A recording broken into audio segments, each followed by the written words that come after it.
নমস্কার বন্ধুরা, সুপ্রভাত। সবাই কেমন আছো? আশা করছি ভালোই আছো। আমিও ভগবানের আশীর্বাদে আর তোমাদের ভালোবাসায় ভালোই আছি। তো আজকের ব্লগটা আমি এখন থেকে স্টার্ট করলাম। আজকে দেখতেই পারছো আমাদের বাড়িতে প্যান্ডেল করা হচ্ছে। কিসের জন্য? তো সেটাই বলি আর কি। আমাদের বাড়িতে হবে কার্তিক পুজো। আমরা একটু অন্যরকমভাবে করি। তো তোমরা তো দেখতেই পেলে, ঠাম্মিকে দিদি তিলক পরিয়ে দিল, তারপর বাবা বোনকে নিয়ে নাচ করছিল। তো সব কিছু হয়ে গেছে, অনেকক্ষণ আমি ভিডিও করিনি। এখন আর কি সবাই চলে এসেছে, এখন কীর্তন করা হচ্ছে। আর এই যে দেখতে পাচ্ছ কুঞ্জর চারিপাশে আর কি যারা নাবালিকা মেয়েরা আছে, ছোট ছোট মেয়েরা, তাদের হাতে আর কি প্রদীপ দিয়ে দেওয়া হয় এক একটা করে।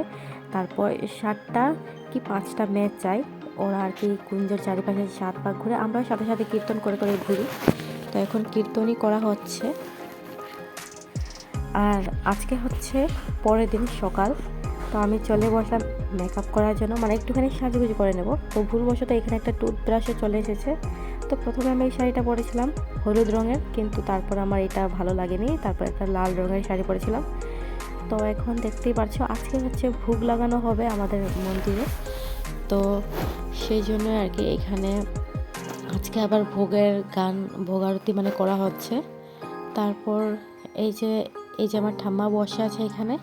আর দেখতেই পারছো এই কুঞ্জর ভেতর থেকে আর কি তুলসী ঠাকুরটাকে বের করছে। তো যেহেতু আজকে ভোগ লাগানো হবে, আজকেই পুজোটা শেষ হবে, সেই জন্য এই যে আমার মা তুলসী ঠাকুরকে বের করে আর কি মন্দিরে রেখে দেবে।